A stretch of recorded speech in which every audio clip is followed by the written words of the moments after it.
कि इटवा में बीजेपी की ज़मीन को आपने पिछले 3 दशकों से बीजेपी की बंजर ज़मीन को आपने जोता और उसे जोत करके आपने अपने खून पसीने से उसे सींचा और उपजाऊ बनाया। फिर ऐसा क्या हुआ 2017 और 2022 के दरमियान कि आप बीजेपी से अलग हो गए? देखिए, भारतीय जनता पार्टी जैसी झूठी पार्टी, फरेबी पार्टी पूरे देश के अंदर कोई पार्टी नहीं है। इटवा की बात हो रही है, इटवा विधानसभा सीट की, कि 2017 में जिस ज़मीन को आपने बनाया, जिस बंजर ज़मीन को, वो उपजाऊ बनी और फसल भी लग गई।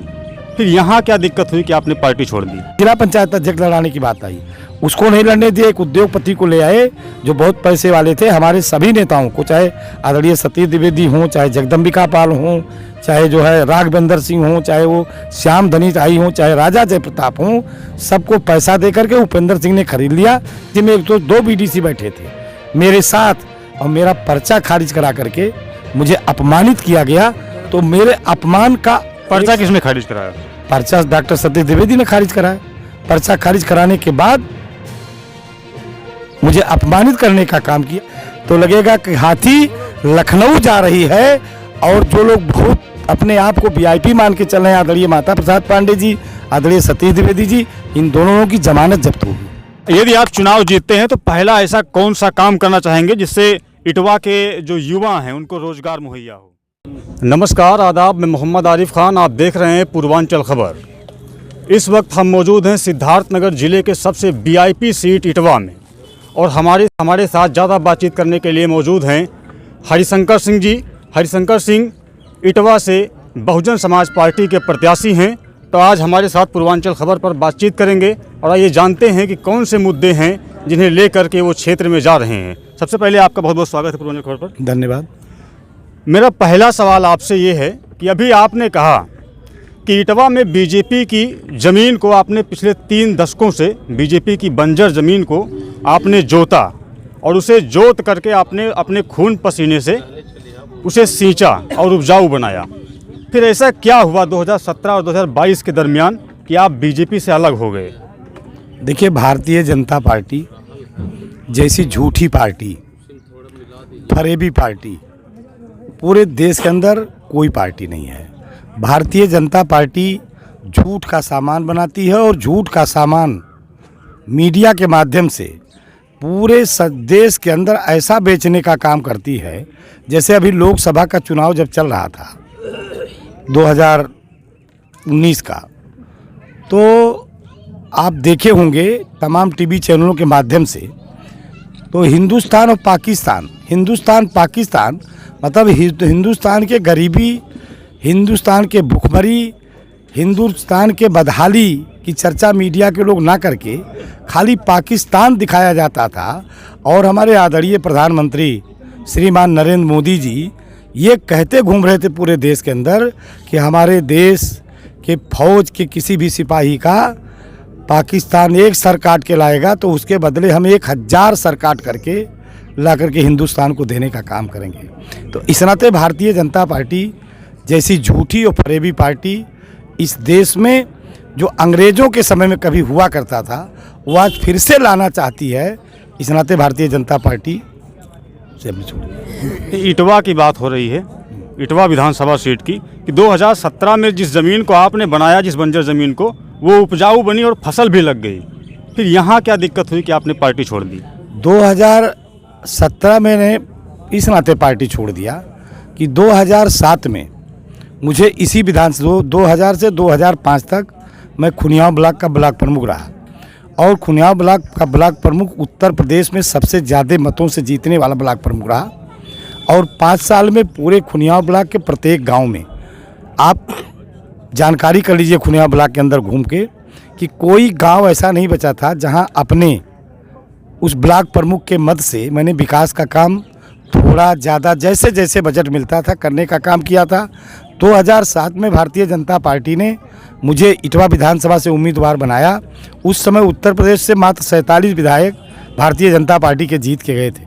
भारतीय जनता पार्टी की ज़मीन खसक चुकी थी, और ये इटवा विधानसभा 2002 से लेकर के 2017 तक आदरणीय माता प्रसाद पांडे जी 2 बार विधानसभा अध्यक्ष रहे, 1 बार विधायक रहे।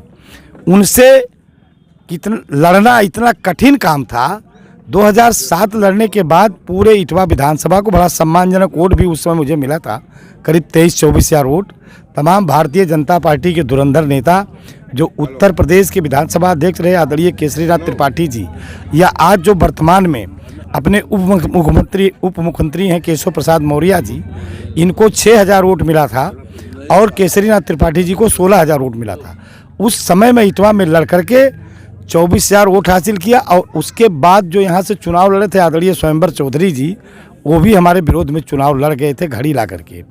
और मैं 2007 लड़ने के बाद इटवा विधानसभा के प्रत्येक गांव को अपना गांव मान करके, अपना घर मान करके, एक एक दरवाजे पे भारतीय जनता पार्टी का झंडा लगा करके चौपाल करना, एक एक गांव में एक एक व्यक्ति के बारे में समझना कि राजनीति में इनको भारतीय जनता पार्टी के साथ कैसे जोड़ करके भारतीय जनता पार्टी को मजबूत किया जाए। जब 2012 का चुनाव आया तो ये डुमरियागंज से लाके जिप्पी तिवारी जी को यहाँ टिकट दे दिया गया। और टिकट देने के बाद जिप्पी तिवारी 13,000 वोट पाए। 13,000 वोट पाने के बाद जिस दिन परिणाम आया, गिनती हुई और अखबार में दूसरे दिन उनका बयान आ गया कि सपा के साथ जाने में कोई गुरेज नहीं, तुरंत वो समाजवादी पार्टी में चले गए। फिर भारतीय जनता पार्टी के लोगों ने मुझे कहा कि नहीं, अब आपको लड़ना है, आप इटवा विधानसभा को फिर से देखिए। मैं फिर उसी ताकत से इटवा विधानसभा में लग करके एक एक गांव, एक एक घर जाके चौपाल किया, दरवाजे दरवाजे दस्तखत दिया।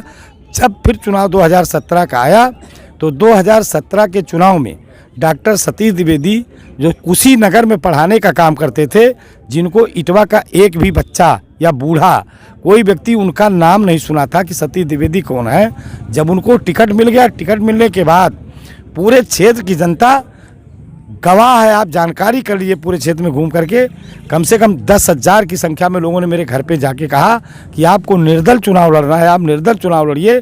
मैं निर्दल चुनाव लड़ने जा रहा था, लेकिन पर्चा दाखिला तब तक नहीं हुआ था।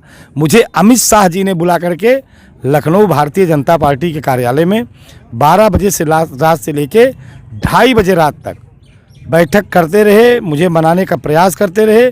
उन्होंने मुझसे वादा किया कि हरिशंकर जी, आप पूरी जवानी और जवानी का खून भारतीय जनता पार्टी को दिए हो, निर्दल आप चुनाव लड़ जाओगे, भाजपा भी हारेगी, आप भी हारोगे, उससे आपको कोई फ़ायदा नहीं मिलने वाला है। आपने भाजपा को बनाया है, इस नाते आप चुनाव ना लड़िए। अगर भारतीय जनता पार्टी की सरकार उत्तर प्रदेश में बनेगी तो सरकार में शामिल करके आपको आपका सम्मान किया जाएगा। अगर सरकार नहीं बनी तो बिना लड़े मैं उत्तर प्रदेश के विधान परिषद में आपको भेजने का काम करूंगा। ये भारतीय जनता पार्टी के उस समय के राष्ट्रीय अध्यक्ष आदरणीय अमित शाह वर्तमान में गृह मंत्री भारत सरकार के हैं। तो ये झूठ बोलने वाली पार्टी है। इस नाते 2017 में मैंने एक बार 2012 में पार्टी का कहा माना, 2017 में पार्टी का कहा माना। हद तो तब हो गई, अभी 8 महीना हुआ ब्लॉक प्रमुख का चुनाव हो रहा था। पहले मुझे जिला पंचायत अध्यक्ष लड़ाने की बात आई, उसको नहीं लड़ने दिए। एक उद्योगपति को ले आए जो बहुत पैसे वाले थे। हमारे सभी नेताओं को, चाहे आदरणीय सतीश द्विवेदी हों, चाहे जगदम्बिका पाल हों, चाहे जो है राघवेंद्र सिंह हों, चाहे वो श्याम धनीचाई हों, चाहे राजा जयप्रताप हों, सबको पैसा दे करके उपेंद्र सिंह ने खरीद लिया। मुझे जिला पंचायत अध्यक्ष लड़ने से वंचित किया गया। और उसके बाद भी मैंने अपना वोट कंपेनियन लगा के दिया कि कहीं मेरे सर पे कोई बदनामी ना आने पाओ, एक आध वोट घटे। उसके बाद ब्लॉक प्रमुख की पारी आई। ब्लॉक प्रमुख तक का उम्मीदवार मुझे नहीं बनने दिया गया पार्टी से, और मैं पार्टी के उम्मीदवार के रूप में अपने छोटे भाई श्री सुनील कुमार सिंह को, जिला पंचायत सदस्य हैं, उनकी धर्मपत्नी को लड़ाने जा रहा था। मैं 102 बीडीसी मेरे पास मौजूद थे। 105 बीडीसी हैं, एक बीडीसी मर गए थे। 104 बीडीसी में 102 बीडीसी बैठे थे मेरे साथ, और मेरा पर्चा खारिज करा करके मुझे अपमानित किया गया। तो मेरे अपमान का पर्चा किसने खारिज कराया? पर्चा डॉक्टर सतीश द्विवेदी ने खारिज कराया। पर्चा खारिज कराने के बाद मुझे अपमानित करने का काम किया। फिर ऐसे दल में रहने का कोई औचित्य बनता है कि उस दल में रहा जाए? इटवा में एक नारा दिया जा रहा है, इटवा शून्य से शिखर की ओर। किस शिखर पर आप देखते हैं इटवा को? अब इटवा शून्य से शिखर की ओर तो नहीं गया, लेकिन आदरणीय मंत्री डॉक्टर सतीश द्विवेदी जी जरूर शून्य से शिखर पे पहुंच गए। इटवा तो शून्य से शिखर पे तब माना जाता जब आप अभी आए होंगे जिस सड़क से यहाँ आने के लिए, कितनी कठिनाइयाँ आपको उठानी पड़ी होंगी। रात में अगर किसी गर्भवती महिला को प्रसव पीड़ा का वो हो और उसको ले जाना हो तो 1 घंटा इस दोभा गांव से, जहां आप हमारा इंटरव्यू ले रहे हैं, हमसे बात कर रहे हैं, इस गांव से किसी भी सड़क से जाएंगे तो 1 घंटा इटवा पहुंचने में लगेगा, जिसकी दूरी मात्र 25 किलोमीटर है। मेरा सवाल एक और आपसे है कि पिछले 3 दिनों से हम इसी विधानसभा में, मेरा ये है कि हमने कई लोगों से बात की कि इटवा में कौन जीत रहा है। लोगों ने कहा कि ये हाथी की चाल पर निर्भर है, हाथी बड़ा शांति से चल रहा है, तो ये शांति भंग होगी? ये शांति भंग नहीं होगी।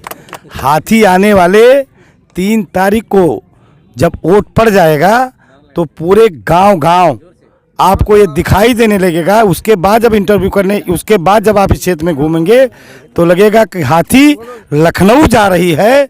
और जो लोग बहुत अपने आप को वीआईपी मान के चल रहे हैं, आदरणीय माता प्रसाद पांडे जी, आदरणीय सतीश द्विवेदी जी, इन दोनों की जमानत जब्त होगी।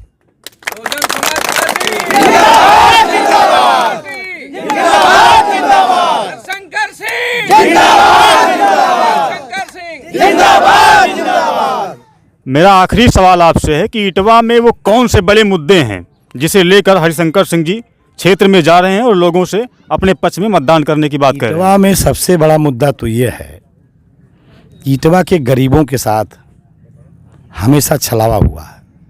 यहीं से हमारे इटवा विधानसभा से 2012 में आदरणीय भालचंद्र यादव जी चुनाव लड़ने आए थे और यही माता प्रसाद जी उस समय विधानसभा अध्यक्ष थे।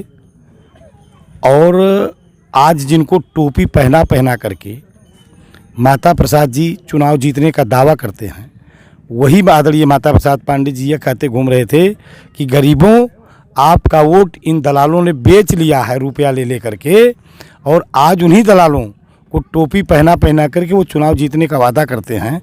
और इटवा में मुद्दे तो इतने अधिक हैं कि आज तक इटवा में कोई विधायक काम करने वाला मिला ही नहीं। जो भी मिला वो स्वयं तो शून्य से शिखर पे पहुंच गया। लेकिन इटवा जहां था आज के 40 साल पहले, आज भी इटवा उसी स्थान पे पड़ा हुआ है। तो यदि आप चुनाव जीतते हैं तो पहला ऐसा कौन सा काम करना चाहेंगे जिससे इटवा के जो युवा हैं उनको रोजगार मुहैया हो? देखिए, अगर बहन जी की सरकार बनी उत्तर प्रदेश में तो रोजगार के अवसर तलाशे जाएंगे। छोटे छोटे उद्योग धंधों के लिए प्रयास किया जाएगा कि इस क्षेत्र में उद्योग धंधे लगें। हमारे इस क्षेत्र का युवा बम्बई, दिल्ली, हैदराबाद जा करके रेड़ी और वो उसका काम करता है दिल्ली के सड़कों पे, उनको यहीं रोजगार सुलभ कराया जाएगा। और रोजगार सुलभ करा करके उनको यहाँ रोजगार देने का काम किया जाएगा। और क्षेत्र का विकास ही हमारी प्रथम प्राथमिकता होगी। पूर्वांचल खबर से जुड़ने के लिए आपका बहुत बहुत धन्यवाद। बहुत बहुत धन्यवाद।